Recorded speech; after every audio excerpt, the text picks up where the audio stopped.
एक बार फटाफट से कमेंट बॉक्स में कमेंट करके बता दीजिएगा। प्यारे बच्चों, हम लोग अपना चैप्टर को बहुत अच्छे तरीके से पढ़ रहे थे, वंशागति का आणविक आधार, मॉलिक्यूलर बेसिस ऑफ इनहेरिटेंस। इस चैप्टर को हम लोग बेहतरीन तरीके से, शानदार तरीके से एक एक टॉपिक को हम लोग प्यारे बच्चों पढ़ रहे थे, ठीक है। और मॉलिक्यूलर बेसिस ऑफ इनहेरिटेंस के अंदर आज हम लोग पार्ट 13 पढ़ने वाले हैं। कितना पार्ट 13? कल की क्लास में हम लोग ने पार्ट 12 पढ़ा था, ठीक है। तो आज हमारा है बच्चों पार्ट 13, ठीक है। तो एक बार से कमेंट बॉक्स में कमेंट करके बताइएगा कि क्या हाल चाल, क्या आप लोग सही तरीके से सुन पा रहे हैं और ऑडियो और वीडियो क्लियर है। एक बार फटाफट से कमेंट बॉक्स में कमेंट करके प्यारे बच्चों बता दीजिएगा, ठीक है ना। धकाधक चकाचक है हाल, अच्छा है, चकाचक है हाल, बिल्कुल सही, बहुत अच्छा है ना। और ऐसा रहना भी चाहिए प्यारे बच्चों, ठीक है। तो वंशागति का आणविक आधार ये चैप्टर था। और कल क्या पढ़े थे, क्या तुम मुझे बता सकते हो? क्या तुम मुझे बता सकते हो? कई बच्चों का कमेंट इस बीच, प्यारे बच्चों, इस बीच थोड़ा सा नेगेटिव कमेंट आता है। जैसे जैसे बाय दफे आप लाइव में करीब 500-600 बच्चे जुड़ जाते हैं लाइव में आकर के, यहाँ पर एप्लीकेशन पे आकर के, ठीक है। 600 प्लस की स्ट्रेंथ रहती है क्लास की, ठीक है। तो मुझे एक बात तो कंफर्म हो गया कि आप लोग एप्लीकेशन पर आकर के बायोलॉजी को पढ़ते हैं, वो भी बहुत अच्छे तरीके से, ठीक है। बच्चों इन दिनों क्या है, मेरा ये रहता है कि एक है ना, एक स्टूडेंट को पूरा अच्छे से समझ में आए, ठीक है ना। प्यारे बच्चों, ये जो हमारा चैप्टर है ना, ये जो हमारा चैप्टर है, कौन सा? मॉलिक्यूलर बेसिस ऑफ इनहेरिटेंस, ठीक है, इनहेरिटेंस, वंशागति का आणविक आधार। ये चैप्टर बच्चों ध्यान से सुनना, ये चैप्टर थोड़ा सा क्या है, थोड़ा सा लेंदी चैप्टर है, थोड़ा सा बड़ा चैप्टर है, और बड़ा चैप्टर के साथ थोड़ा सा टफ भी है, ठीक है। थोड़ा सा टफ है प्यारे बच्चों, ठीक है। और इस बीच 2-3 दिन से, ठीक है, 2 to 3 डेज में क्या हो रहा है कि देखो, जैसे जो लिखने का समय बचता है ना, आप लोग कहते हैं लिख लिख के पढ़ाइए, ज्यादा समझ में आता है, कई लोग कहते हैं इस बीच, ठीक है ना, है ना। चलो इधर देखो, तो क्या है कि जो भी मैं यहाँ पे लिखूंगा वो सारी चीजें मैं एक बार लिखता हूँ कहाँ पर? अपने कंप्यूटर की स्क्रीन पर, ठीक है ना। कंप्यूटर की स्क्रीन पर लिख के एक पीपीटी बना के आप सभी लोगों के लिए लाता हूँ। तो ज्यादा ये होता है कि हम चैप्टर को बहुत कम समय के अंदर ज्यादा घसीट सकते हैं, ठीक है। इससे क्या, इससे सिलेबस भी तो हमें जल्दी खत्म करना है। हमें सिलेबस थोड़ी ना कि जनवरी में हम सिलेबस खत्म करेंगे, भाई पहले खत्म कर देंगे, उसके बाद तभी बच्चा रिवाइज करेगा, है ना। तो इस बीच क्या है कि लिख लिख के नहीं पढ़ा रहे हैं आप सभी लोगों को। और थोड़ा सा स्पीड, हाँ, स्पीड को लेकर के अगर बात की जाए तो इस बीच स्पीड बहुत ज्यादा हो गई है। तो कुछ कुछ टॉपिक, सब नहीं, कुछ कुछ टॉपिक कुछ कुछ बच्चों से मिस हुए होंगे, अगर उनका ध्यान थोड़ा सा भी डाइवर्ट हुआ होगा तो। और ये बात बिल्कुल सही बात है कि आप लोग स्टूडेंट हैं, आप लोग छोटे बच्चे हैं, तो आपका ध्यान डाइवर्ट होता ही है, ठीक है। तो बच्चों एक विनम्र निवेदन है कि अब नहीं ज्यादा तेज पढ़ाएंगे आप सभी लोगों को, पहली चीज, ठीक है ना।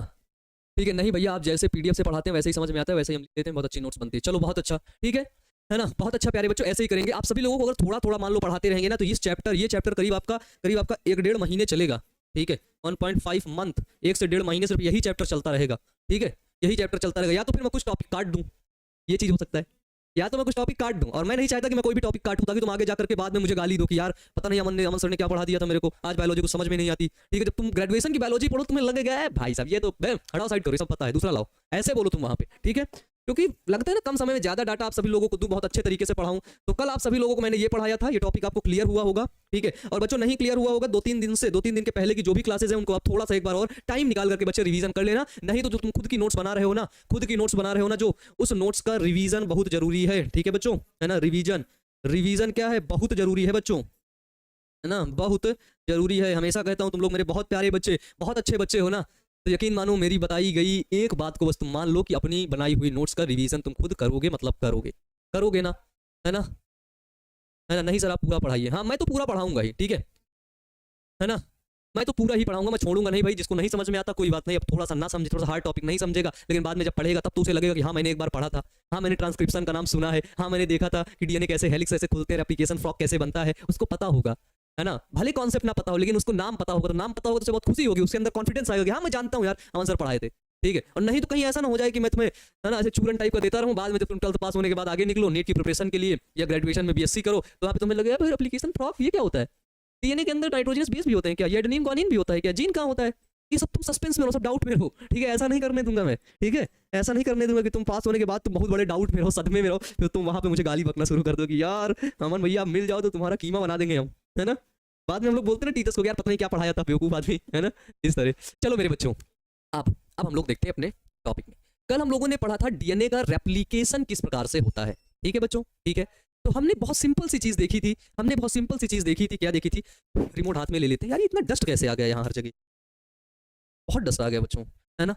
हमने क्या देखा था, हमने डीएनए का रेप्लिकेशन देखा था, है ना, डीएनए का रेप्लिकेशन देखा था, ठीक है। डीएनए का रेप्लिकेशन यानी कि डीएनए का द्विगुणन, रेप्लिकेशन को क्या बोलते हैं, द्विगुणन बच्चों बोलते हैं, ठीक है ना। डीएनए का द्विगुणन देखा था, यानी कि कैसे कैसे कैसे इस एक डीएनए से दूसरे डीएनए का निर्माण 2 डीएनए का निर्माण हो जाता है। ठीक है, आगे चल के हमें देखने को मिलता है एक ये डीएनए और मेरे बच्चे एक ये डीएनए। प्यारे बच्चों ध्यान से सुनना, मेरे प्यारे बच्चों ध्यान से सुनना, ये प्रोसेस यहां पर हुई क्या, प्रतिकृतिकरण, रेप्लिकेशन।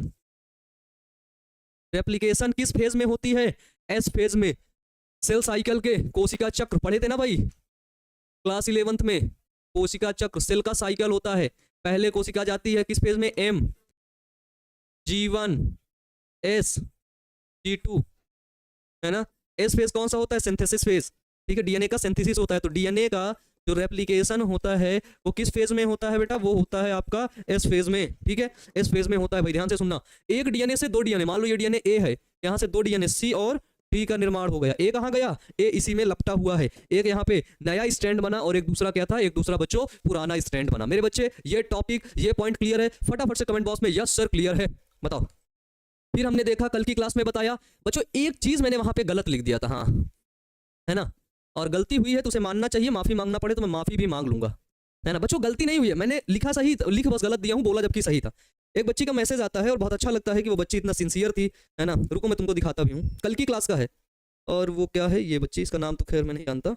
ये देखो, ये चित्र कल याद होगा आप सभी लोगों को, रेप्लिकेशन फ्रॉक वाला। ठीक है, मैंने आपको इस साइड बनाया था 3 डैश, ध्यान से देखो, इसमें देख के बना देते। इस साइड 3 डैश, इस साइड 5 डैश था।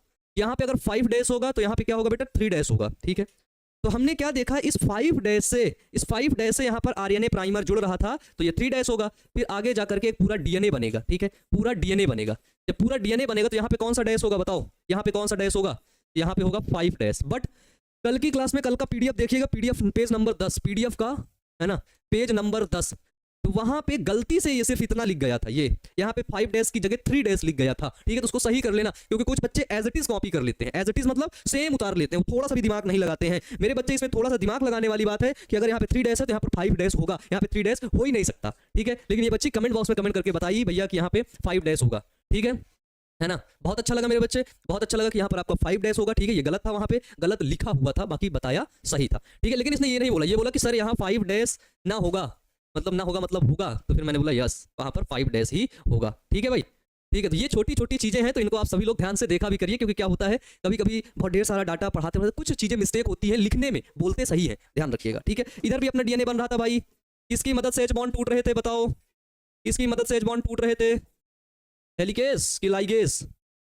ठीक है, यहाँ पे अब अगर यहाँ पे ध्यान से देखो, यहाँ पे 3 डैश है, जाहिर सी बात है यहाँ 5 डैश होगा, 5 डैश है तो इस सिरा में 3 डैश होगा। ये देखो ऐसे करके ये डीएनए का क्रम चलता है और धीरे धीरे हमें देखने को मिलता है ये दोनों डीएनए क्या हो गए, दोनों डीएनए अलग अलग हो गए। ठीक है, 2 अलग अलग डीएनए मेरे बच्चे बन गए। बताओ क्लियर है, बहुत माइन्यूट सी प्रोसेस होती है, वैज्ञानिक इसमें आज भी लगे हुए हैं खोज करने में कि भाई ये हो कैसे रहा है।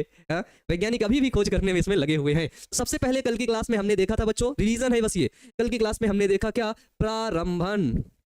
कल की क्लास में हमने क्या देखा, इनिशिएशन, प्रारंभन। ठीक है, इनिशिएशन। तो जो हमारा प्रारंभन है, ध्यान से सुनना, ध्यान से सुनना, जो हमारा प्रारंभन है जिसको बोलते हैं इनिशिएशन, उसमें क्या होता है, इनिशिएशन फैक्टर आता है और पता चलता है कि डीएनए को खोलना कहां से है। डीएनए खुलेगा, रेप्लिकेशन फ्रॉक बनेगा, फिर प्राइमर जुड़ेगा। ठीक है, कुंडली का खुलना, अनवाइंडेड ऑफ हेलिक्स, अनवाइंड होगी, हेलिक्स अनवाइंड होगी।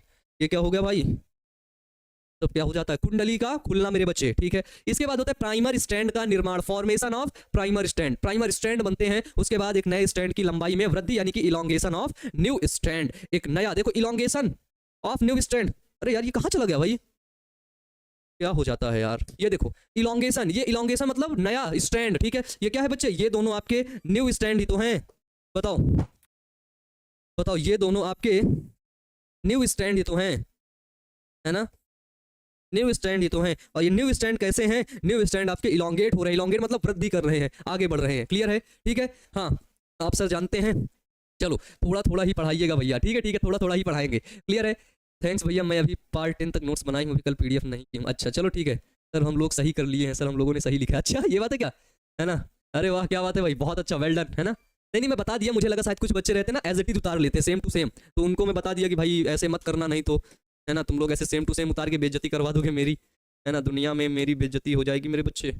ठीक है भाई, ये प्रोसेस आपको पता ही चल गया था कल की क्लास के अंदर। ठीक है, इस प्रोसेस में तुम्हें कोई डाउट होना नहीं चाहिए कि भाई डीएनए खुलेगा, है ना, रेप्लिकेशन फ्रॉक बनेगा, डीएनए खुलेगा, रेप्लिकेशन स्टार्ट होगा। ठीक है, बहुत माइन्यूट सा प्रोसेस मेरे बच्चे चलता रहता है। ठीक है ना, कोशिका चक्र क्या होता है यार अब मैं क्या ही बताऊं, देखो एक कोशिका है, ठीक है, उस कोशिका से दो कोशिका का निर्माण होना रहता है, तो वो जो एक कोशिका से दो कोशिका बनेगी, वो एक जो सेल है वो एक साइकिल में जाएगी, उसको बोलते हैं सेल साइकिल, ठीक है, कोशिका चक्र। उस कोशिका चक्र में जाकर के वो एक कोशिका दो कोशिकाएं बनाएगी। जब दो कोशिका बनाएगी तो पहली कोशिका के अंदर जो डीएनए है वो भी ज्यादा होगा, रेप्लिकेट करेगा, वो डीएनए आगे जाकर के नई कोशिका के अंदर जाएगा, ठीक है, वही होता है कोशिका चक्र, ठीक है ना।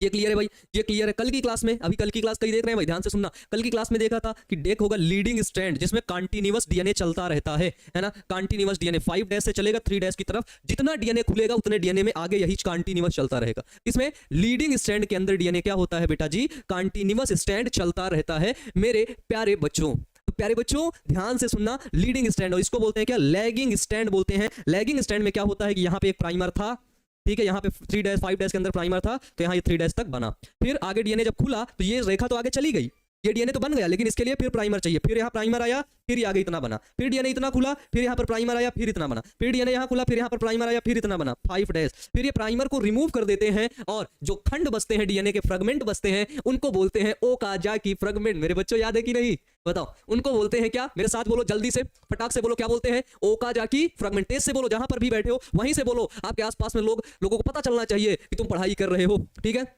ना, है ना, बोलो ओकाजाकी फ्रेगमेंट, फटाफट से बोलो बोलो बोलो, Okazaki fragment, Okazaki fragment, Okazaki fragment, जल्दी से बोलो, जल्दी से, ठीक है। तो ये हो जाएगा रेप्लिकेशन फ्रॉक आपका, है ना, रेप्लिकेशन फ्रॉक। और ये दोनों स्टैंड कौन से हैं, ये दोनों आपके टेम्पलेट स्टैंड हैं, है ना, टेम्पलेट स्टैंड है, ठीक है। कौन से स्टैंड बच्चे, टेम्पलेट स्टैंड है, बताओ क्लियर है, क्लियर है भाई, है ना।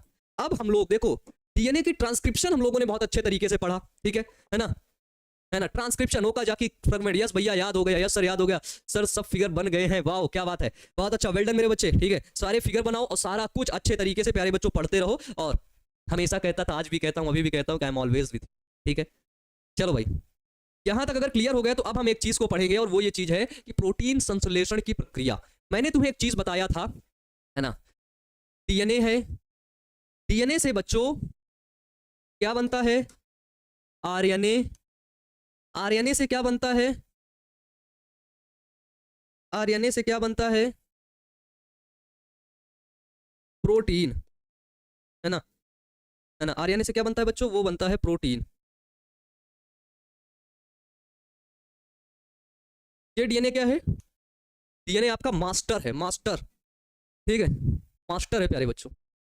तुम्हें बहुत चीजें क्लियरनेस नजर आ रही होंगी, यार ये कैसे चल रहा है गेम, समझ में नहीं आ रहा है, ठीक है। तो डीएनए ही सेल का मास्टर रहता है, ये छोटी सी कोशिका है, उसके अंदर केंद्रक है, उसके अंदर का जो डीएनए है वही क्या है, वही मास्टर है। इस सेल के अंदर कुछ भी होगा, इस चाचा को पता होना चाहिए, अगर ये चाचा को पता नहीं होगा ना तो बच्चों आग लगा देगा, आग, ठीक है, आग। तो डीएनए से आरएनए बनने की क्रिया क्या कहलाती है ना, ट्रांसक्रिप्शन कहलाती है ना,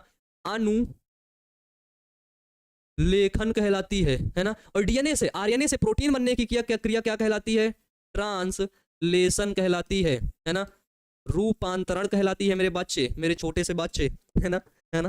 तो मुझे ये बताओ, ये डीएनए है, अभी लिखना नहीं, लिखना विखना नहीं, तुम लिखने के लिए मैं लाया हूं, अभी तुम बस समझो मेरे दोस्तों ठीक है, बस तुम खाली समझो, ये डीएनए है, ठीक है। देखो रेप्लिकेशन के लिए, ठीक है, अब ये डीएनए में प्रोटीन सिंथेसिस कहां पर होगा, ये सेल साइकिल के एस फेज में ही होगा प्रोटीन का बनना, इसी फेज में ही सिर्फ और सिर्फ डीएनए खुलता है, इसीलिए हम एस फेज को बोलते हैं सिंथेसिस फेज। इसमें अगर 2C डीएनए रहता है तो कितना हो जाता है, 4C हो जाता है, डबल डीएनए हो जाता है वो, है ना, रेप्लिकेशन फेज बोलते हैं। तो रेप्लिकेशन में एस फेज यानी कि जो आपका हो गया सिंथेसाइज फेज, ठीक है, डीएनए डबल हो रहा है, डीएनए सिंथेसिस हो रहा है, रेप्लिकेशन में डीएनए पूरा खुलता है, ठीक है। लेकिन जब डीएनए से प्रोटीन बनना है, आरएनए बनना है, आरएनए से प्रोटीन बनना है, तो डीएनए पूरा नहीं खुलेगा, डीएनए थोड़ा सा खुलेगा। मान लो यहां से इस तो लेकर यहां तक डीएनए है, ठीक है, यहां तक डीएनए है, पूरा डीएनए बहुत बड़ा डीएनए है ना, 3.3 × 10 की पावर, हैप्लॉइड सेल का अगुणित कोशिका, द्विगुणित कोशिका डीएनए कितना होगा, 6.6 × 10 की पावर, बताओ जल्दी से बताओ। तो ये बहुत बड़ा डीएनए है, छोटा सा भाग, इसको हम लोगों ने बोला जीन, क्या बोला मेरे बच्चे, जीन। अब ये जो जीन है क्या है, ध्यान से सुनना, अब ये जो जीन है मेरे बच्चे, इस जीन को इतना ही खोलना है, इतने से ही हमें एक प्रोटीन बनानी है, एमआरएनए बनाना है। तो क्या करना होगा हमको, क्या करना होगा, ये डीएनए ऐसे जाएगा, ये डीएनए ऐसे खुलेगा, ये देखो, है ना, ये डीएनए ऐसे खुला, ध्यान से देखो, इतना सिंपल प्रोसेस ना कहीं नहीं देखे होगे, ठीक है, सिर्फ डीएनए इतना खुलेगा।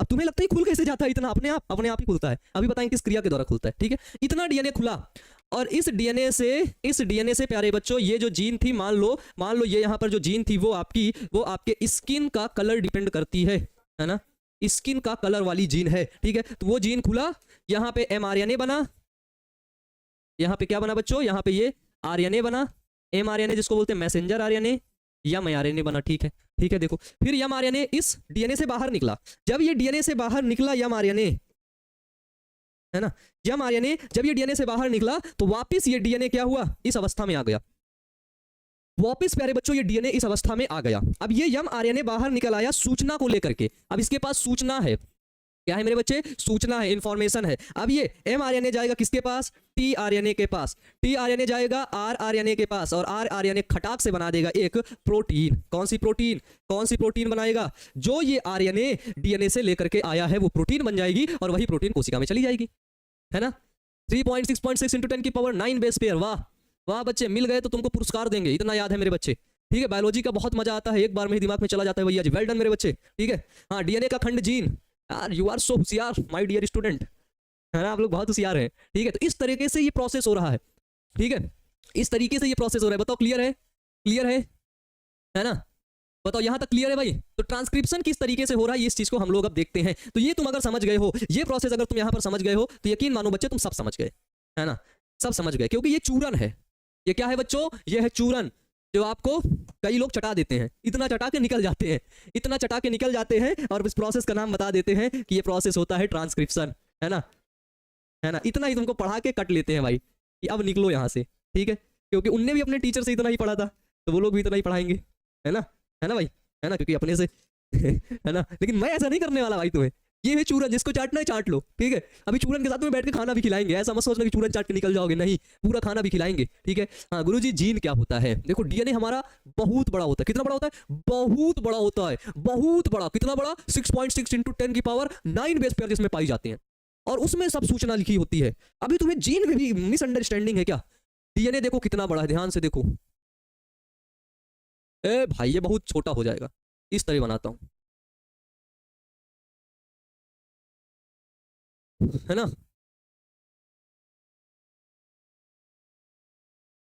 ये देखो यहां पर सब में नाइट्रोजनस बेस ऐड है। तुम्हें आज जीन कंफर्म हो जाएगा। आज एक बच्चा कॉल भी किया तो वो बोला सर मेरी लंबाई नहीं बढ़ रही है, कैसे बढ़ाऊं, है ना, बोला सर आप ही कुछ बताइए, मैं उसको फिर बता भी दिया। डीएनए है बड़ा, हाँ मान लो हमारी एक डिप्लॉइड सेल है, द्विगुणित सेल है, ठीक है, डिप्लॉइड सेल यानी कि द्विगुणित सेल, दैहिक कोशिका है, उसके अंदर डीएनए कितना होगा, 6.6 × 10 की पावर 9 बेस पेयर होंगे, बेस पेयर, जिसको बोलते हैं क्या, जिसको बोलते हैं बच्चों क्षार युग्म, है ना, क्षार युग्म। बच्चों यहाँ पे हमने देखा ये एक बेस पेयर, ये जो बीच में मैं डंडी दिखा रहा हूँ, डंडी, this is not a rod, it is a base pair, ये मेरे बच्चे बेस पेयर है, क्या है, बेस पेयर, क्योंकि डीएनए बहुत बड़ा है, कितना बड़ा, बहुत बड़ा है, ठीक है। तो जब बहुत बड़ा डीएनए है मेरे बच्चे, तो उसमें बेस पेयर कितने, 6.6 × 10 की पावर 9 बेस पेयर, गिनते गिनते तुम्हारी जिंदगी खत्म हो जाएगी, फिर भी गिन नहीं पाओगे, ठीक है ना, है ना। अब देखो, अब तुम मुझे देखो, वो जो लंबा वाला लड़का पूछा था ना, उसी को बताता हूं।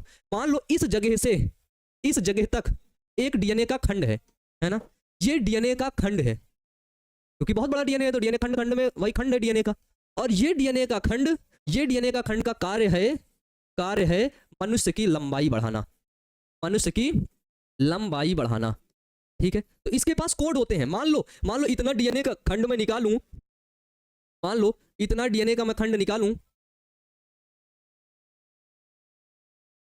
मान लो इतना ही है, इतना मैं निकाल लिया, यहाँ पे adenine guanine cytosine adenine guanine thymine adenine guanine thymine ऐसे करके क्षार युग्म लगे होते हैं, क्षार युग्म, और यही वेरी करते हैं कि आपकी लंबाई कितनी होगी, ये क्षार युग्म जिसको बोलते हैं बेस पेयर, ठीक है। तो ये जो छोटा सा डीएनए का खंड है ये है आपका जीन, ठीक है। तो ढेर सारे जीन रहते हैं। अब ये डीएनए की लंबाई वाला जीन निकल के आया, यहां से एक क्या बनाया, एक mRNA बनाया, अपनी सूचना को दिया 5' to 3'। आप लोग जब घर बनवाते हैं तो जब बिल्डर आता है तो आपके पास जो नॉलेज रहती है उसको बताते हो कि देखो बिल्डर भाई साहब, मेरे को घर इधर ही बनवाना है, दरवाजा इधर लगना चाहिए, अब बेडरूम थोड़ा सा बड़ा हो, ठीक है, और बाथरूम भी थोड़ा छोटा नहीं होना चाहिए, थोड़ा बड़ा, अब किचन में दरवाजा इस तरह, इधर इस तरह, इधर इस तरह, इधर इस तरह, और सीढ़ी बिल्कुल डिजाइनदार होनी चाहिए ताकि मैं अपने मन से चढ़ जाऊं, और छत में ऐसा डिजाइन बनाना है ना कि बगल वाले घर में देख करके उनके दिल में आग लग जाए, ये सब बताते हो, बताते हो ना, बोलते बताते हो, एक कागज में लिख के देते हो ना सूचना को, देते हो ना सूचना कि देख भाई बिल्डर साहब ऐसे बनना चाहिए, अगर ऐसे नहीं बना तो पैसा नहीं देंगे।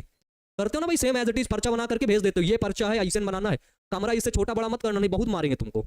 तो बिल्डर भी वैसे देख देख कर बनाता है। तो इसी तरह इस जीन के पास जो सूचना रहेगी, इस जीन के पास जो सूचना रहेगी वैसी ही ये प्रोटीन बनाएगा, वैसी ही ये प्रोटीन बनाएगा। अगर आप लंबे हैं, बहुत लंबे हो गए हैं, एक दिन मैं जा रहा था पटना में, देखा एक लड़की सच में बहुत लंबी थी, मेरे से समझो कितनी बताऊं मैं तो इतना, भाई वो इतनी रही होगी, हाथ भी नहीं देख पा रहा, बहुत लंबी थी यार, मैं उसको देखा इसे देख रहा था, भाई साहब इतनी लंबी थी वो, ठीक है। तो उसकी गलती नहीं है, खाने पीने की गलती नहीं है, उसका जीन जो था ना, जीन वो जो सूचना थी, वो सूचना में कोई मिस्टेक हो गई है। और अभी हम लोग इतना प्यारे बच्चों नहीं, हमारी साइंस विकसित हो पाई है कि वो जीन को पढ़ के सूचना में परिवर्तित कर दे, नहीं, मनुष्यों के जीन में इतना विकसित नहीं हो पाई है अभी, ठीक है। बस हम जानते हैं कि इसकी वजह से होता है। तो यहां से इसको जैसी सूचना मिली, इसको जैसी सूचना मिली वैसे ही प्रोटीन बना दिया, ये वैसी प्रोटीन बना दिया। प्रोटीन इसको लंबा वाला मिला था तो ये मनुष्य को ये बना दिया, ये देखो, ये देखो। अब इसको जो सूचना मिली थी कि देख भाई मनुष्य ज्यादा लंबा ना हो, इसका हाथ पर छोटा ही रहे, तो ये बना दिया, ये बना दिया। अब तुम बोलोगे कि भैया ये सूचना, ये डीएनए इस चाचा के पास आया कहां से या मेरे पास आया कहां से? तो ये डीएनए तुमको मिला है तुम्हारी मदर से, है ना, और तुम्हारे फादर से। क्योंकि तुम तभी तो सोचो, तुम लोग कहते हो कि मेरा निर्माण भगवान कर दिया, ईश्वर अल्लाह है, आपका फादर कर दिया, कैसे कर दिया भाई? तुम्हारी माँ के पास एक ओवम था, अंडाणु था, वो हैप्लॉइड था, यंग था। तुम्हारे फादर के पास एक स्पर्म था, शुक्राणु था, वो भी हैप्लॉइड था। ये दोनों आपस में मिले, जाइगोट बना, 2n बना, और ये जाइगोट तुम्हारे माँ के गर्भ में विकसित हुआ, छोटे छोटे बाबू बने, 9 महीने बाद बड़े होकर के बाहर निकले, और आज धीरे धीरे डेवलप होकर के तुम कहाँ पहुंच गए? कक्षा 12 में पहुंच गए, और आज के दिन तुम molecular basis of inheritance chapter को मेरे सामने पढ़ रहे हो, है ना। तो निर्माण कैसे हुआ भाई? यहीं से तो हुआ, यहीं से तो निर्माण हुआ मेरे बच्चे, ठीक है। तो इनके अंदर, इस कोशिका के अंदर ऐसा क्या है जिससे निर्माण हो गया एक मनुष्य का? इस कोशिका के अंदर क्या है, ये प्यारे बच्चों कोई आपको बाबा, कोई आपको मौलाना, कोई नहीं बता पाएगा। ये सिर्फ आपको एक educated person, well educated person, पढ़ा लिखा आदमी ही बताएगा, ठीक है, जिसको हम लोग अपनी भाषा में बोलते हैं वैज्ञानिक। वैज्ञानिक ही खोजते हैं, वही बताते हैं प्यारे बच्चों, ठीक है।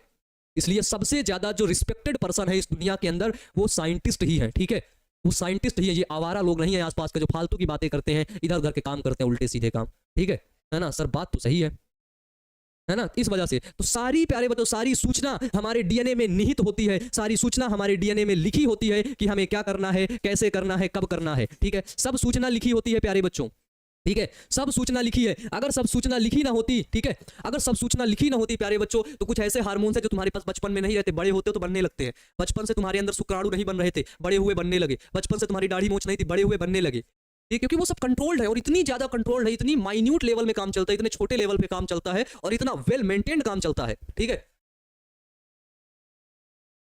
थोड़ा सा भी मिस्टेक होने की संभावना नहीं रहती कि थोड़ा सा मिस्टेक हो जाए, 1% की मिस्टेक होने की संभावना नहीं रहती। प्यारे बच्चों हम लोग डेली खाना बनाते हैं और खाने का टेस्ट डेली अलग अलग आता है, डेली अलग अलग आता है, लेकिन डीएनए के अंदर जो सूचना है ना, 10 साल बाद 50 साल बाद भी निकालोगे तो सूचना वही ही रहेगी, बदलेगी नहीं, है ना। वो प्यारे बच्चों क्या होगी? बदलेगी नहीं। डीएनए के खंड को जीन कहते हैं, बिल्कुल सही, ठीक है ना। एक बच्चा लिख रहा है कि असंग जनन से आप क्या समझते हैं? हम कुछ नहीं समझते हैं, ठीक है ना। असंग जनन क्लास 12th चैप्टर 1 और चैप्टर 2 में है, वहीं जाके पढ़ो, यहाँ नहीं, है ना।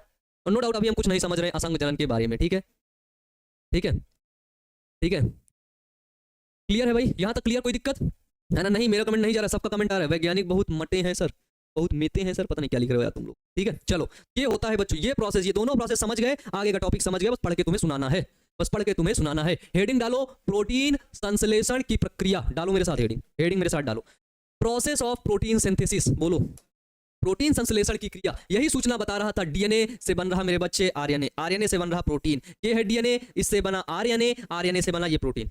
जैसी प्रोटीन बनेगी वैसे ही काम चलेगा, ठीक है, ठीक है ना। जैसी प्रोटीन बनेगी वैसे काम चलेगा, ठीक है। सर शुक्राणु कैसे बनता है? क्लास 12th बायोलॉजी चैप्टर 3 मानव जनन, उस चैप्टर को पढ़ लो, समझ में आ जाएगा, ठीक है ना। उस चैप्टर में पढ़ लो, समझ में आ जाएगा। तुम लोग के बेसिक इतने कमजोर हो चुके हैं, चैप्टर 1 पढ़े होने लगता है, बैकलॉग बहुत लगे हैं तुम्हारे, ठीक है ना। स्टार्टिंग से पढ़ते हो, क्योंकि सारे चैप्टर एक दूसरे से कोऑर्डिनेट होते हैं, मिले हुए होते हैं, तो अगर तुम सही से नहीं पढ़ोगे तो समझ में नहीं आएगा, ठीक है। देखो क्या होता है कि प्रोटीन संश्लेषण की प्रक्रिया, प्रोटीन संश्लेषण की प्रक्रिया 2 चरणों में पूरी होती है। जो प्रोटीन संश्लेषण की प्रक्रिया होती है कितने चरणों में? 2 चरणों में। एक तो पहले डीएनए है, उससे आरएनए बनेगा, फर्स्ट स्टेज, ठीक है, फर्स्ट स्टेज। और दूसरा आरएनए से क्या बनेगा? आरएनए से प्रोटीन बनेगा, ये क्या है आपकी? ये है आपका सेकंड स्टेज, ठीक है। तो 2 चरणों में, ठीक है, 2 स्टेज में ही प्रोटीन संश्लेषण की क्रिया पूरी होती है। प्रोटीन कैसी दिखती है सर? ये नीचे दिख रहा है, देख लो, है ना। प्रोटीन कैसी दिखती है, इतनी छोटी है तुम समझ नहीं पाओगे कैसी दिखती है, बिल्कुल पतली पतली ऐसे करके, ऐसे कुछ स्ट्रक्चर बिल्कुल है ना, उसी में कवर्ड रहता है, उसी में कंडेंस रहता है, वही होती है प्रोटीन। ठीक है, हाँ वैज्ञानिक कैसे बनते हैं सर डीएनए का फुल फॉर्म बता दीजिए भैया, आग लगा दो मेरे ऊपर, चौराहे में खड़ा करके जला दो मुझे, तुम जला दो, पार्ट 13 चल रहा है। हाँ डीएनए का फुल फॉर्म मार दो तुम लोग, मुझे मार दो, जिंदा जला दो, बेइज्जती करवा देते हो बायोलॉजी की। डीएनए का फुल फॉर्म होता है डीऑक्सी राइबोस न्यूक्लिक एसिड। हाँ क्या बोले तुम लोग, ठीक है ना, तो ये हमने देखा तो है ना, है ना, ज्यादा प्रोटीन भी नहीं। अब देखो एक एक एक बिल्कुल नालायक सा बच्चा क्या बोल रहा है ना, प्यार से कह रहा हूँ मेरे बच्चे, क्या खाएं कि प्रोटीन ज्यादा बने। भाई तू ज्यादा क्यों बना रहा है, ये ऐसी चीजें हैं कि बिल्कुल एक्यूरेट होनी चाहिए। अगर 1 ग्राम चाहिए तो सिर्फ 1 ही ग्राम चाहिए, अगर 2 ग्राम चली गई तो और दिक्कत कर देगी तुझे, है ना। खाने से थोड़ी ना कुछ, खाना तुम खाओगे अच्छा, अच्छी डाइट तुम्हें लेना ही पड़ेगा, वो एनर्जी में काम करेगी, एनर्जी प्रोसेस में, लेकिन डीएनए थोड़ी ना चेंज कर पाओगे तुम, डीएनए को नहीं हिला पाओगे कि तुम सोचो डीएनए को हिला दो, नहीं, डीएनए की संरचना को नहीं चेंज कर पाओगे। ठीक है, इसलिए डीएनए को सबसे स्टार्टिंग बताया था ना कि मोर स्टेबल होता है ये। ठीक है, प्रोटीन अच्छी बनेगी, तुम्हारी शरीर अच्छी होगी, हेल्थ अच्छी होगी, बस और कुछ नहीं होगा। ठीक है, हाँ सर कौन पूछ रहा है, वो चला गया इधर से, पता नहीं कौन था, वो था एक तो बच्चे, वो एक बच्चा था, उसके बैकलॉग बहुत लगे होंगे इसलिए पूछ रहा है। चलो कोई बात नहीं बच्चे, पिछली क्लास कंप्लीट कर लो फटाक से, ठीक है फटाक से कंप्लीट करो। तो प्रोटीन संश्लेषण 2 चरणों में पूरी होती है, पहली अनुलेखन, अनुलेखन जिसको बोलते हैं ट्रांसक्रिप्शन, और दूसरी मेरे बच्चे ट्रांसलेशन। ठीक है, पहली प्यारे बच्चों क्या है, स्थानांतरण या फिर ट्रांसलेशन, पहली है अनुलेखन ट्रांसक्रिप्शन। डीएनए से आरएनए बनने की क्रिया को, डीएनए से आरएनए बनने की क्रिया को ट्रांसक्रिप्शन कहते हैं। ये डीएनए से आरएनए बना, ये प्रोसेस कहलाता है ट्रांसक्रिप्शन, और आरएनए से प्रोटीन बनने की क्रिया को ट्रांसलेशन कहते हैं। तो ट्रांसक्रिप्शन और ट्रांसलेशन ये दोनों आपको क्लियर हो गए, फटाफट से कमेंट बॉक्स में कमेंट करके बता दो। ठीक है, हाँ फिगर भी लिखना पड़ेगा, अगर फिगर लिख लोगे तो बहुत अच्छा है। ठीक है ना, है ना, चलो भाई, है ना भैया, कभी कभी विश्वास नहीं होता कि एक डॉट से इतना बड़ा आदमी कैसे बन जाता है। विश्वास नहीं करो, इनके बारे में पढ़ो, जब तुम पढ़ोगे तब तुम्हें पता चलेगा। ठीक है, वो तभी तो कहता हूं तुम पढ़ोगे तो अपने अंदर के अंधकार से बाहर निकलोगे। ठीक है, जब तुम पढ़ोगे तो तुम्हें जो आसपास के लोग जो तुम्हें फालतू का ज्ञान दे रहे हैं उनकी बातें बहुत हल्की लगेंगी, उनकी बातों को तुम्हें ध्यान से सुनोगे तो बहुत हल्की लगेंगी। ये आसपास के लोग तुम्हें बहुत हल्के लोग दिखेंगे, यार ये बहुत हल्के लोग हैं। ठीक है, जब तुम पढ़ोगे तो तुम्हें रियल में समझ में आएगा कि एजुकेशन क्या है, रियल में समझ में आएगा कि ये सारी चीजें कैसे चल रही हैं। जब तुम पढ़ोगे तभी तुम्हारे मन का विकास होगा, बुद्धि का विकास होगा, तुम्हारे सोचने और समझने की क्षमता आगे बढ़ेगी। लेकिन पढ़ने का मतलब एग्जाम पास करना नहीं होता है, बार बार कह रहा हूं, आज फिर कह रहा हूं, पढ़ने का मतलब एग्जाम पास करना नहीं होता है। पढ़ने का मतलब होता है कि जीवन में एक अच्छा इंसान बनना, जीवन में अपने नॉलेज को जानना कि भाई आसपास चीजें कैसे हो रही हैं, सभी चीजों को जानना, आपके अंदर क्यूरोसिटी होना। जब आपके अंदर ये सारी चीजें होंगी तो एग्जाम तो ऐसे ही पास हो जाएगा, पैसे तो आप कमा ही लो। ठीक है ना, नो डाउट। पैसे के पीछे भी इतना नहीं भागना है कि बिल्कुल हाथ धो करके पीछे पड़ जाना, भागते रहना, नहीं यार। ठीक है ना, पैसे कमाने के आज के टाइम में बहुत ही ज्यादा उपाय हैं, बहुत ज्यादा, है ना। आज के टाइम में तुम कुछ भी करोगे लोग कहेंगे क्या कर रहा है, नया वो क्या बोलते हैं, स्टार्टअप कर रहा है, स्टार्टअप कर रहा है ना, ऐसे करके पैसे कमाने लगोगे। ठीक है भाई, है ना। तो इसलिए सबसे बेहतर चीज होती है कि तुम एक सोच समझदार इंसान बनो, ये बहुत बड़ी बात होती है। ठीक है, ठीक है अमन भैया, सब प्रॉब्लम नहीं होगा ना, नहीं आपकी मसल्स स्ट्रांग होगी, प्रॉब्लम क्या होगा, कोई प्रॉब्लम नहीं होगा, है ना। चलो बच्चों, चलो देखते हैं अब आगे ट्रांसलेशन कैसे होता है, ट्रांसक्रिप्शन नॉट ट्रांसलेशन, ट्रांसलेशन बाद में पढ़ेंगे, तो पहले ट्रांसक्रिप्शन को पढ़ते हैं उसके बाद ट्रांसलेशन को। ये प्रोसेस देखो, हमने बताया कि डीएनए से आरएनए बनना ट्रांसक्रिप्शन, आरएनए से प्रोटीन बनना ट्रांसलेशन। पहले डीएनए से आरएनए बनता है, क्या बनता है बाबू, पहले डीएनए से आरएनए बनता है, फिर आरएनए से प्रोटीन बनता है। ठीक है, तो पहले डीएनए से बनेगा आरएनए, फिर आरएनए से बनेगा प्रोटीन। तो डीएनए से आरएनए बनने की क्रिया ट्रांसक्रिप्शन, और आरएनए से प्रोटीन बनने की क्रिया मेरे बच्चे ट्रांसलेशन। कमेंट बॉक्स में कमेंट करके बताओ, यहां तक क्लियर है, कमेंट बॉक्स में कमेंट करके बताओ। ठीक है, कमेंट बॉक्स में कमेंट करके बताओ, क्लियर है भाई, है ना। पढ़ने का मतलब डिग्री से नहीं, चरित्र निर्माण से है। बिल्कुल, चरित्र निर्माण कैसे होगा, जब तुम हल्की पढ़ाई नहीं करोगे, बहुत अच्छे से डिटेल में पढ़ोगे, तब तुम्हें समझ में आएगा। जब तुम्हें ऐसा लगने लगे, बहुत पढ़ने के बाद भी तुम्हें ऐसा लगने लगे कि मैंने कुछ नहीं पढ़ा, तब समझ लो कि कुछ बहुत कम मात्रा में, बहुत कुछ मात्रा में तुम्हें ज्ञान अब हुआ है, अब हुआ है। जब तुम्हें ऐसा लगने लगे, बहुत पढ़ने के बाद, दिन रात एक करने के बाद लगने लगे कि यार मैंने तो अभी कुछ पढ़ा ही नहीं, यार मुझे कुछ आता ही नहीं, तब तुम समझना कि अब मुझे कुछ नॉलेज हुआ है। ठीक है, अधिकतर हमारे आसपास के जो सराउंडिंग में जो लोग मिलते हैं वो ऐसे ही लोग मिल जाते हैं कि थोड़ा सा पढ़े रहते हैं, बहुत उछलते रहते हैं, ये है वो ऐसा है वैसा है। भाई उन लोग को समुद्र में उतारे ही नहीं हो, वो तो पास में नहर थी, उसी में वो लोग नहा रहे थे, उन्हें लगता था इतना ही है सब कुछ, इतना ही है, समुद्र में उतारो औकात पता चल जाएगी, है ना। इसलिए यकीन करना हमेशा हमेशा, ठीक है ना। तो इसलिए हमेशा तुम ऐसे ही करना, ठीक है, हमेशा ऐसा ही करना बच्चे, डिटेल से पढ़ना, पढ़ते रहना, फिर तुम्हें रियलिटी पता चलेगी। और कुछ दार्शनिकों को सुनते रहना, माय फेवरेट फिलोसोफर दार्शनिक है जिनका नाम है ओशो, ठीक है, उनको ध्यान से सुनना, ध्यान से, फालतू में मत सुनना, है ना, जल्दीबाजी मत सुनना, आराम से बैठ जाना, लेट जाना, फिर उनकी आवाज को, एक एक आवाज को ध्यान से सुनना, ध्यान से समझना, प्यारे बच्चों, आज की हालत ये बता दूं, आपके सराउंडिंग में जो अधिकतर लोग मिलते हैं उनको खुद ही नहीं पता होता है वो क्या बोल रहे हैं। ठीक है, उनको खुद ही नहीं पता है। प्यारे बच्चों, आप एक छोटा सा प्रयोग करके देखिएगा, अपने पास पास किसी लोग के पास जब बैठिएगा तो उससे पहले कुछ और बात करिए, पहले पॉलिटिक्स की बात करिएगा, तुरंत देखिएगा वो पॉलिटिक्स की बात भी करेगा। फिर उसके बाद आप पढ़ाई की बात करिएगा, वो तुरंत कन्वर्ट हो जाएगा, पढ़ाई की बात भी करेगा। फिर तुरंत बात करेगा अरे बहुत गरीबी है, तो फिर तुरंत कहेगा हाँ भाई साहब बहुत गरीबी है, वही एक आदमी। फिर उससे बात करना, बोलना हाँ गरीबी तो है लेकिन मोदी जी जो है ना बहुत अच्छा काम किए हैं, भारत विकास कर रहा है। फिर देखना बाद में फिर बोलेगा हाँ हाँ विकास तो कर रहा है, मानना पड़ेगा, भारत तो विकास कर रहा है। फिर बोलना कि यार है ना हम लोग भी जो है थोड़ा सा अमीर ही है ना, अमीर ही है, पैसा बहुत ही है। वो बोलेगा हाँ हाँ बहुत पैसा है। फिर थोड़ी देर बाद फिर कुछ घुमा के बोलना, यार पता है अंबानी के पास कितना पैसा है, यार हम लोग सच में बहुत गरीब है यार, है ना, सच में बहुत गरीब है। तो वही सेम आदमी फिर बोलेगा कि हाँ हम बहुत गरीब हैं। और उसमें से आप लोग भी हो सकते हैं, ऐसा मत सोचना कि मैं नहीं हूँ बाकी सब लोग चुतिया हैं ऐसे मत समझ लेना, क्योंकि फिलॉसफी को पढ़ने के बाद लोग ऐसा समझ लेते हैं कि ये चीज़ मेरे साथ नहीं हो रही है, मैं अच्छा हूँ बाकी पूरी दुनिया खराब है ना, ये बहुत बड़ी मिथ है। ठीक है ना, तो इस तरह लोग होते हैं, है ना, इस तरह होते हैं। तो ये सब प्रयोग छोटे छोटे करके देखते हैं ना अपने आसपास के लोगों से। बच्चे इसमें कई बच्चे कमेंट बॉक्स में कमेंट करते रहते हैं कि भैया ये अच्छा है, भैया वो अच्छा है। भाई मुझे उसके बारे में नहीं पता तो मैं अपनी कोई टिप्पणी नहीं देता, पहली बात, है ना, मेरी आदत है। मुझे जिस फील्ड के बारे में पता है मैं वही बताता हूँ। तुम लोग मुझसे कई बार इसमें क्लास के अंदर बच्चे मुझसे जेई के बारे में पूछते हैं कि भैया जेई के बारे में, भैया मुझे आईएएस बनना है बताओ कैसे बने। भाई मुझे नहीं पता कैसे बनेगा, जो बनना उससे जाके पूछो। मैं बायोलॉजी पढ़ाता हूँ, मैं नीट के बारे में बेहतर जानता हूँ और बाकी मैं नहीं जानता, और जानता भी हूँ नो डाउट जेई के बारे में जानता, नो डाउट आईएएस के बारे में जानता, लेकिन मुझे लगता है कि वो सफिशिएंट जानकारी नहीं है। ठीक है, वो चूरन वाली बात आ जाएगी, मैं आपको चूरन चटा दूँ, आप लोग खुश हो जाओगे, अरे भैया बहुत ज्ञानी है। भाई मैं इतना भी ज्ञानी नहीं हूँ, ठीक है ना बस ऐसे जस्ट किडिंग, ठीक है ना। चलो भाई आप पढ़ते हैं, ठीक है भाई। ये समझना, क्योंकि क्लास के दौरान बच्चों क्या होता है कि आपको गलत क्या है सही क्या है ये सब चीज़ों को सिखाने की जिम्मेदारी रिस्पॉन्सिबिलिटी मेरी है, पढ़ाने के साथ साथ भी, ठीक है ना है ना भाई। तो इस वजह से तो बच्चों आप लोगों के अंदर बहुत अच्छी चीज़ें हमेशा चलती रहे, मैं हमेशा यही कामना करूँगा और अच्छे से पढ़ते रहो, ठीक है। हाँ चलो भाई, ठीक है भैया ड्रामा अच्छा था, ड्रामा अच्छा नहीं था, ये तुम करके देखना अपने आसपास, है ना, करके देखना पता चलेगा। तो इन लोगों को ज्यादा वो मत समझना कि ये लोग बहुत बहुत बड़े तोप हैं, 30 मार खाने, नहीं ये सब कुछ नहीं है, सब ऐसे ही पागल लोग टहल रहे हैं आसपास, ठीक है। इनकी बातों का भी ज्यादा ध्यान भी मत देना। चलो एक बच्चा कह रहा रज्जुक क्या है, मेरे बच्चे ले भाई तुझे बताया दे रहा रज्जुक क्या, ये रज्जुक है, हेलिक्स, रज्जुक जिसको बोलते हैं हेलिक्स, ठीक है ठीक है। देखो ध्यान से सुनो, अब ध्यान से सुनो, टॉपिक में आओ। क्या होता है कि अनुलेखन क्या होता है, ट्रांसक्रिप्शन क्या होता है, ध्यान से सुनना, ध्यान से सुनना। कि डीएनए की एक रज्जुक से आनुवांशिक सूचनाओं का आरएनए में प्रतिलिपिकरण करने की प्रक्रिया को अनुलेखन कहते हैं। मेरे बच्चे कितनी बार मैं तुम्हें बता रहा हूं, और मैंने यहां पर क्या बताया, ये चित्र समझो फिर बताओ। डीएनए का, ये डीएनए है, ये क्या है बच्चे, डीएनए है ना।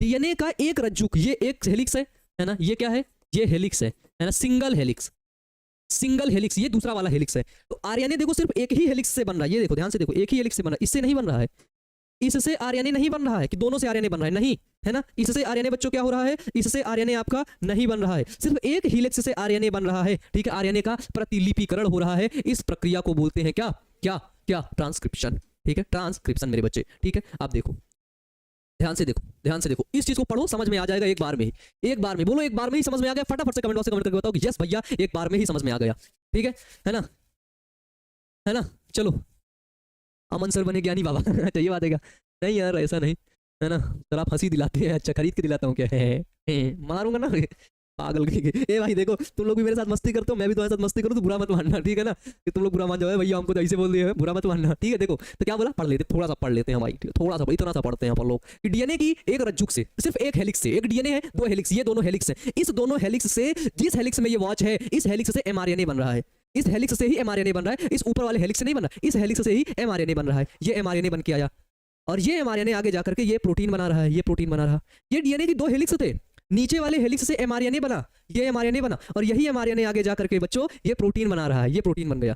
ध्यान से सुनो, यही है अनुलेखन, यही है ट्रांसक्रिप्शन, लेकिन प्रोसेस है इसका खतरनाक, इतना आसानी है नहीं। देखो डीएनए की एक रज्जुक से आनुवांशिक सूचनाओं का आरएनए में प्रतिलिपिकरण करने की प्रक्रिया अनुलेखन कहलाती है। कमेंट बॉक्स में कमेंट करो क्लियर है प्यारे बच्चों, बोलो बोलो क्लियर है, ठीक है ना, बोलो क्लियर है ना, बताओ क्लियर है, डन ना, डन। अब देखो क्या है कि डीएनए का केवल एक ही हेलिक्स ट्रांसक्रिप्शन की क्रिया में भाग लेता है, दुनिया को पता है मेरे बच्चे, है ना, दुनिया को पता है, क्योंकि 15 मिनट पहले मैंने यही बात तुम्हें बताई थी कि केवल एक ही हेलिक्स डीएनए की रेप्लिकेशन के वो ट्रांसक्रिप्शन के अंदर भाग लेता है। चलो भाई आगे बढ़ जा, ये भी आगे बढ़ जा, आगे बढ़ जा, क्लियर। जो भाग लेता है जिससे जिससे आरएनए बन रहा है, ध्यान से सुनना, जिससे आरएनए बन रहा है उसे टेम्पलेट श्रृंखला, है ना, ये डीएनए है, इससे नीचे वाले से मान लो आरएनए बन रहा था तो इसको बोलेंगे टेम्पलेट सर जो है स्ट्रैंड, या फिर मास्टर स्ट्रैंड कहते हैं, टेम्पलेट स्ट्रैंड या मास्टर स्ट्रैंड, और इसकी दिशा 3' से 5' की ही होगी, ये चीज समझो। ये क्या है मेरे बच्चे 5', ये क्या है 3', ठीक है ना। चलो इधर देखो भाई, तुम लोग संभाल नहीं पाते हो, इतना पढ़ा देता। हाँ 2 दिन के अंदर तुम लोग बोल गए। 1 शॉट की बात भी मत करना, नहीं इतना डिटेल में पढ़ भी नहीं पाओगे, 1 घंटे में खत्म कर दूंगा। ठीक है। अब देखो डीएनए की रेप्लिकेशन किस दिशा में होगी, जो मास्टर स्टैंड है जो भाग लेगा उसकी दिशा 3 डैश से 5 डैश होनी चाहिए। 3 डैश से 5 डैश, इसको हम लोग बोलते हैं क्या, इसी को बोलते हैं टेम्पलेट स्टैंड, है ना, टेम्पलेट स्टैंड, या फिर इसको बोलते हैं क्या, इसको बोलते हैं मास्टर स्टैंड। अब ये वो क्या करेगा, ये जो डीएनए है खुलेगा, ये ऊपर वाला 5 डैश, नीचे वाला 3 डैश, फिर नीचे वाला खुलेगा, ये क्या है 3 डैश, ये क्या है 5 डैश। ठीक है बच्चों, बताओ यहां पर क्या है, यहां पर आपके नाइट्रोजिनस बेस ऐड है, ये सब नाइट्रोजिनस बेस मेरे बच्चे ऐड हैं। ठीक है, ये सारे नाइट्रोजिनस बेस एडेड हैं। ठीक है, तो हमने क्या देखा, 3 डैश होती है, यानी कि 3 डैश से 5 डैश की दिशा में। तो ये देखो, ये है आपका 3 डैश से 5 डैश की दिशा में ही क्या होगी, आपकी क्या होगी, ट्रांसक्रिप्शन की क्रिया होगी, है ना, ट्रांसक्रिप्शन की क्रिया होगी। क्लियर, क्लियर है ना। छुट्टी दीजिए, लगता है आप डांसर हैं, पटक देंगे तुम्हें मेरे बच्चे। है ना, तुम्हें लगता है भैया बेइज्जती भी इतनी प्यार से करते हैं। है ना, ये देखो भाई, टेम्पलेट श्रृंखला के आधार पर ही यम आरएनए का निर्माण होता है मेरे बच्चे। इसी श्रृंखला के आधार पर, इसी श्रृंखला के आधार पर यहाँ पे ऐसे छोटे छोटे आरएनए प्राइमर जुड़ते हैं बच्चे, और एक यम आरएनए बनता है। यम आरएनए कैसे बनेगा, इधर 3 डैश है तो यम आरएनए 5 डैश होगा, और इधर होगा 3 डैश। तो जब भी यम आरएनए बाहर निकलेगा तो वो इधर 5 डैश होगा और इधर 3 डैश हमेशा होगा। ठीक है, इसको बोलते हैं टेम्पलेट स्टैंड, नीचे वाले को इसको टेम्पलेट स्टैंड या मास्टर स्टैंड, ऊपर वाले स्टैंड को बोलते हैं बच्चे कोडिंग स्टैंड, है ना, कोडिंग स्टैंड, है ना। आई थिंक आगे इमेज भी होगा, इमेज भी होगा। ये स्लाइड क्लियर है, ये स्लाइड क्लियर रखो, है ना, है ना, ये स्लाइड क्लियर रखो। बताओ भाई, बताओ, ये स्लाइड क्लियर क्लियर रखे। अब हमने क्या देखा, हमने यह देखा, ध्यान से देखो, ध्यान से देखो, तुम पूरा समझ गए भाई, तुम्हें बोला था ना पूरा समझ गए, कि दूसरा रज्जुक कूटलेखन रज्जुक कोडिंग स्टैंड कहलाता है। ये देखो, दूसरा रज्जुक कोडिंग स्टैंड कूटलेखन रज्जुक कहलाता है, जिसकी दिशा 3 डैश से 5 डैश की होती है। ठीक है, ए भाई, कोडिंग स्टैंड की दिशा 5 डैश से 3 डैश होगी, ये उल्टा काहे कर दिए रे बाबा, तू कौन उल्टा कर दिया, 5 डैश से 3 डैश होती है। ठीक है भाई, है ना। भैया छुट्टी दीजिए, भैया आप बहुत क्यूट है, अच्छा ऐसी बात है क्या, बहुत अच्छे समझ में आया। अच्छा ठीक है, ऐसे ही समझाएंगे यार, तुम लोग को ज्यादा पढ़ा देते थे इस वजह से। ठीक है, बताओ ये क्लियर है, बताओ भाई, है ना। हाँ, तो जो हमारा दूसरा स्टैंड होगा उसकी दिशा क्या होगी, 5 डैश से 3 डैश, दूसरे स्टैंड कोडिंग स्टैंड की। टेम्पलेट स्टैंड 3 डैश से 5 डैश से क्या होगा, सीधे 3 डैश की तरफ होगा। टेम्पलेट स्टैंड 3 डैश से 5 डैश, ये यहाँ पे जैसे बताया। ठीक है, ठीक है भाई, ये क्लियर। अब होता क्या है बच्चों, होता क्या है, होता क्या है कि मान लो ये पूरा डीएनए है ना, ये पूरा डीएनए, ध्यान से देखो, ये प्रोसेस इसका और बड़ा है, मैं पढ़ाऊंगा तुम्हें। मान लो यहाँ पे, यहाँ से यहाँ तक डीएनए को खोलना है और यही जीन की प्रोटीन बनाना है। ठीक है, तो सबसे पहले यहाँ पर एक चीज आकर के जुड़ेगा जिसको बोलते हैं प्रमोटर, प्रमोटर पी, प्रमोटर जुड़ेगा, डीएनए को खोलेगा, डीएनए पूरा खुलेगा, खुलता जाएगा, फिर आगे जाकर के यहाँ तक बनना था, तो यहाँ पर एक होगा जिसको बोलते हैं टर्मिनेटर, है ना, टर्मिनेटर टी। तो यहाँ पर देखो, एक हमको दिख रहा है बच्चों प्रमोटर, एक दिख रहा है टर्मिनेटर, और बीच में जिसकी कोडिंग होगी यहाँ से यहाँ तक, जिसकी कोडिंग होगी उसको बोलते हैं स्ट्रक्चरल जीन, क्या बोलते हैं, स्ट्रक्चरल जीन। और कोडिंग होकर के यहीं से बनेगा एक m RNA, messenger RNA. Look this image carefully, ध्यान से देखो इस इमेज को। ठीक है, एक आपका कौन सा स्टैंड है आपका, इसमें स्टैंड का नाम ही अलग लिखा, एक से, हाँ देखो ये डीएनए है, डीएनए खुला, तुमने बोला खुला, मैंने बोला खुला, फिर यहाँ पर आया प्रमोटर, प्रमोटर से जुड़ा आरएनए बनना शुरू हुआ। आरएनए की दिशा देखो, ये 5 डैश है, ये 3 डैश से जुड़ रहा है, आरएनए बन रहा है 3 डैश की तरफ लगातार। तो ये प्रोसेस प्यारे बच्चों हमेशा चलती रहती है। ठीक है ना, है ना, ये प्रोसेस चलती रहती है और आरएनए फिर बन जाता है। जब आरएनए बन जाता है तो आगे बनती है क्या, आगे बनती है मेरे बच्चे प्रोटीन। ठीक है, आगे बनती है प्रोटीन। तो जो टर्मिनेशन, ये आपके जो ट्रांसक्रिप्शन का जो प्रोसेस है वो यहाँ पे समझ गए, थ्योरेटिकल पोर्शन, और इसके कल प्रोसेस के बारे में डिस्कस करेंगे, तो बहुत मजा आएगी कल की क्लास में इसके प्रोसेस को पढ़ करके। तो आज के तुम्हारे जो छोटे मोटे बड़े अच्छे गंदे काले गोरे भद्दे जो भी डाउट हैं तुम मेरे से खुल के पूछ सकते हो, लेकिन इतना भी खुल करके मत पूछ लेना, है ना, कि तुम कुछ भी पूछ लो कि भैया कुछ भी पूछ लूँ, कुछ भी। चलो भाई, है ना, सर छुट्टी, ओके बच्चों, ओके छुट्टी, जाओ जाओ, तुम जा सकते हो, तुम जा सकते हो। ठीक है, हाँ, गंगू आइर जीव की तरह लग रहा है। भाई पता नहीं, तुम लोग के यहाँ जीव के नाम भी कुछ अलग बोलते हैं। ठीक है ना, क्या हुआ चाचा जी, हाँ क्या हुआ, कहाँ चले गए, यहीं पे चलेगा, हाँ चलाइए भैया, क्या दिक्कत है ना, दे सकते हो। चलो भाई, रेप्लिकेशन क्या है, वाह मेरे बच्चे वाह, you are a lion, lion मेरे बच्चे, लॉयन। रेप्लिकेशन, इतनी हिम्मत है तुम्हारे पास। देखो रेप्लिकेशन को बोलते हैं हिंदी में प्रतिकृति। प्रतिकृति का मतलब देख रहे हो, कॉपी, फोटो स्टेट वाली कॉपी रहती है ना, तुम अपना रिजल्ट लेके गए, वो कॉपी निकाल दिया, दो बना दिया, वो दो बना दिया मेरे बच्चे, ठीक है। तो रेप्लिकेशन मतलब प्रतिकृति। एक डीएनए ये है, इसी एक डीएनए को देख करके, इसी एक डीएनए से जब दो डीएनए का निर्माण हो जाता है तो वही क्रिया क्या कहलाती है, वही क्रिया मेरे बच्चे प्रतिकृति कहलाती है। ठीक ठीक, चलो भाई। हाँ नेवादा आइएगा भैया, तुम लोग भी ना पगलाए हुए हो। Love you sir, love you मेरे बच्चे, लव यू भैया। इतने अच्छे से डांस किस, मैं डांस भी कर रहा था क्या? हेलो वीडियो भेजना। पागल हो गया डांस कर। एक्चुअली मैं पहले पहले मेरा जो छोटा भाई था ना, वो डांस क्लास जाता था डांस क्लास, तो मैं उसको छोड़ने जाता था। तो क्या होता है डांस क्लास में, अगर तुम जाओगे तो एक मैम उसको डांस सिखाती थी, वो मैम काफी खूबसूरत लगती थी, तो मैं भी डांस सीख लेता था उसके पीछे। वो आगे खड़ा होकर करता था, मैं पीछे खड़ा होकर करता रहता था, है ना। मैं भी कर लेता था, थोड़ा थोड़ा आने लगा था, है ना, है ना। ये चीज़ है, ठीक है। चलो मेरे बच्चे, है ना, लव यू सर भैया, लव यू मेरे बच्चे, ठीक है ना। सर आपके चाचा जी आए हैं क्या? नहीं नहीं, यहीं के बच्चे हैं सब, यहीं के। ऐसे ही मैं चाचा बोल देता, और चाचा, ठीक है ना। अरे बवाल कर दिए सर। हाँ नहीं मैं कर दिया, वो उनने भी मेरे को बोला, उनने भी बोला था, मैम जो थी ना, वो भी बोली, अरे आप आइए, आप भी करिए ना साथ में। मैं खड़ा रहता था साइड में, ऐसे ही वो लोग बिल्कुल पसीने से बिल्कुल, आइए आइए, come and join us Aman, come and join us, come come come. फिर मैं भी चला जाता था भाई। मुझे भी क्या दिक्कत, ठीक है। हाँ चांस मारते थे, पागल हो गया, मैं क्यों चांस मारूंगा? तुम लोग को लगता है वो खुद चांस मारती थी मेरे से, मेरे पे, ठीक है। हाँ ठीक है, आपसे इतना प्यार करता हूँ कि आप भी एक भी कमेंट नहीं पढ़ते मेरे बच्चे।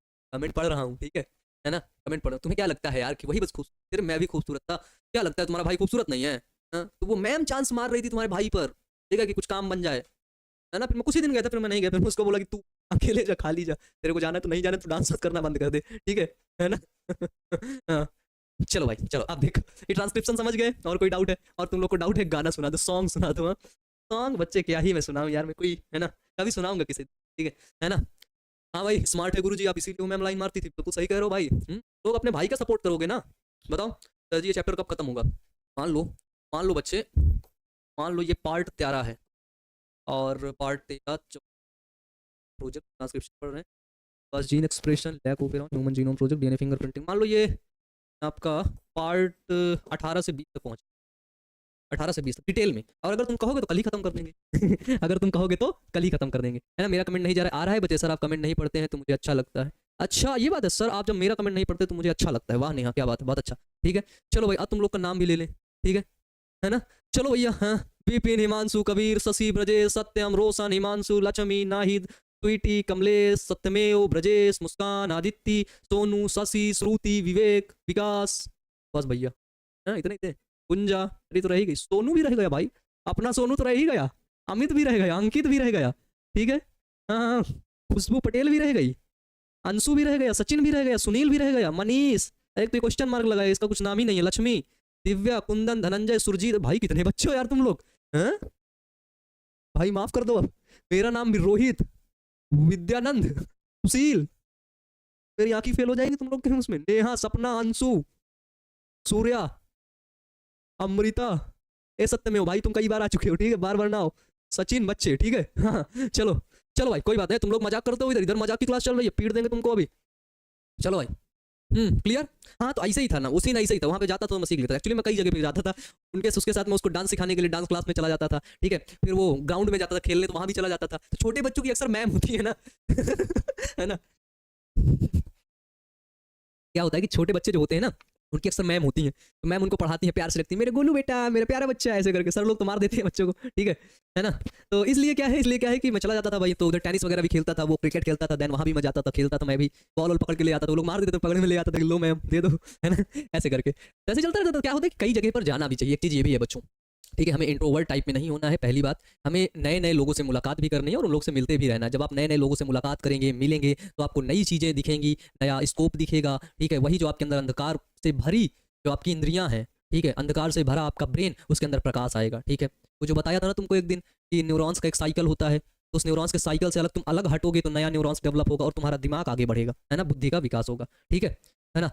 आप क्या करते थे सर? उस समय मैं पढ़ाई करता था, है ना, उस समय मैं पढ़ रहा था, ठीक है ना, है ना। उस समय मैं पढ़ाई, उस समय मैं 11th में था, तो मैं रहता था, तो भी जाता। वो बहुत छोटा था यार, अभी भी वो बहुत छोटा, उसको मैं से गोद में लेके खिला, वो करता हूँ, प्यार करता हूँ अभी भी, ठीक है ना।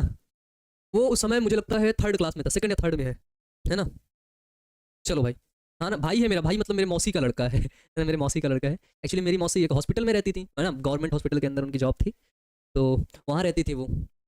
क्या था कि मैं भी वहीं पे रहता था, उनको फ्लैट मिला हुआ था, बहुत प्यारा सा फ्लैट है यार, पूरी व्यवस्थाएं एक नंबर की। हॉस्पिटल के अंदर अगर उनके साथ जाओ, good morning ma'am, good morning ma'am, good morning sister, good morning, सब लोग करते रहते थे। मैं भी जाता था भाई, उनका नाम बता करके काफ़ी बार तो हमने कुछ गंदे काम भी किए हैं, जैसे पर्चा बनवा लेना, ठीक है, किसी मरीज को बीच में ही दिखा देना, ठीक है, दवाइयाँ ज़्यादा उठा लाना उनका नाम बता करके अरे भैया वंदना सिस्टर के लड़के हैं ठीक है। चलिए भाई, तो मम्मी खाना खाने के लिए बुला रहे हैं, जरूर जब कभी आएंगे बच्चों तो जरूर खाना खिलाइएगा, ठीक है ना, जरूर खाना खिलाइएगा, मैं जरूर खाऊंगा यार, ठीक है, मैं बहुत फूडी टाइप का भी हूँ और सच में खाऊंगा लिटरली, ठीक है। तो चलो जब आएंगे कभी तो जरूर खाएंगे। आज की क्लास करें यहीं पर खत्म, कोई दिक्कत, ठीक है सर, मेरा कॉन्सेप्ट क्लियर हो जाता है, ठीक है। साक्षी रॉय करिए मेरा कमेंट क्यों नहीं पढ़ते, बच्चे पढ़ लिए हैं, ठीक है, बच्चे इतना कमेंट इतना ज्यादा आता है कि नहीं पढ़ जाता है, ठीक है। जिसका कमेंट आसानी से दिख जाता है वो पढ़ लेते हैं, ठीक है, जिनका बताने लायक होता है उनका बता देते हैं, है ना। चलो भाई, तो मिलते हैं आप सभी लोगों से नेक्स्ट क्लास में, अपना ध्यान रखिएगा, ठीक है।